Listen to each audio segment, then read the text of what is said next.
اقول لك على معلومه انت ممكن تكون عدت عليك بس انت عمرك ما ركزت فيها بنسبه كبيره يعني، او ما شفتش حجمها قد ايه. ربنا سبحانه وتعالى قال ان اليوم عنده بألف سنه من ايامنا.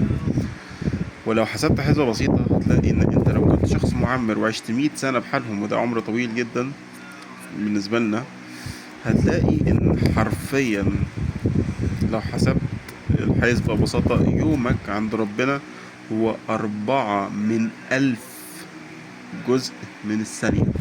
يعني مش ثانية، يعني حتى البربشة دي أبطأ من حياتك أو يومك عند ربنا.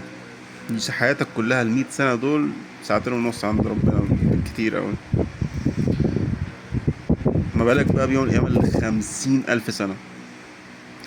عشان كده لما ربنا دايما في القرآن بيقولك إن الحياة الدنيا إلا متاع الغرور، هي فعلا متاع الغرور. فين؟ ولا حاجة.